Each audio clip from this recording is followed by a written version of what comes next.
আসসালামু আলাইকুম ওয়া রাহমাতুল্লাহি ওয়া বারাকাতুহু।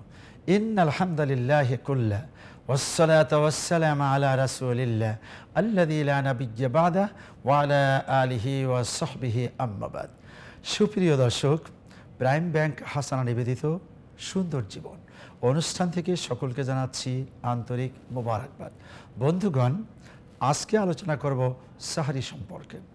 আসলে সুহুর, সাহারি, সেহরি এর মধ্যে কোনটি শুদ্ধ এটা আগে ঠিক করে নেই। হাদিস শরীফে এসছে তাসহারু ফাইন্না ফিস সুহুরে বারাকা, এখানে সুহুর বলা হয়েছে, অতএব আমরা এখন থেকে সুহুর বলবো। 2 নাম্বার হলো মাসালা, সুহুর গ্রহণ করাটা এটা উম্মতের জন্য আবশ্যক, কারণ অন্যান্য জাতি গোষ্ঠী তারা রোজা রাখে, মানে হলো উপোস থাকে, তারা সুহুর গ্রহণ করে না। আর আমরা রাসূলুল্লাহ সাল্লাল্লাহু আলাইহি ওয়াসাল্লামের উম্মত, এজন্য আমরা সুহুর গ্রহণ করি। 3 নাম্বার হলো এর মধ্যে রয়েছে বারাকা। রাসূল নিজেই বললেন যে বারাকা আছে, যে কি বারাকা? 1 নাম্বার, সুহুর গ্রহণ করলে স্বাস্থ্য ভালো থাকে, পেটটা ভর্তি থাকে, কাজ করতে সুবিধা হয়, আবার ভোর রাতে একটু ঘুমাতেও সুবিধা হয়।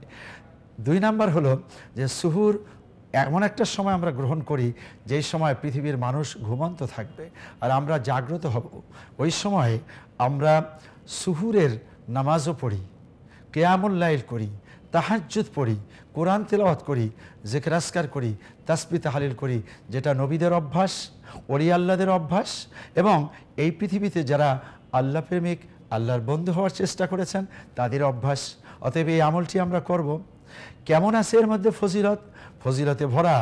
এই জাগ্রত হওয়ার সময় সুহুর গ্রহণ করছি মানে আমি খাইছি, কিন্তু আল্লাহ পাক আমার অতীতের পাপ মাফ করে দিবেন।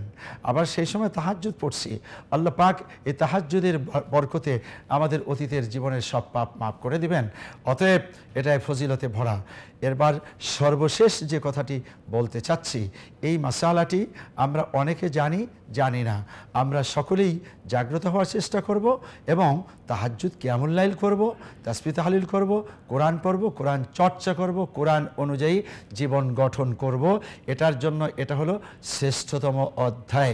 আর ওই সময় আল্লাহর বন্ধু হওয়া যত সহজ অন্য কোনো সময় নয়।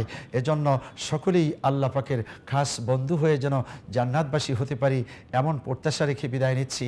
আসসালামু আলাইকুম ওয়া রাহমাতুল্লাহি ওয়া বারাকাতুহু।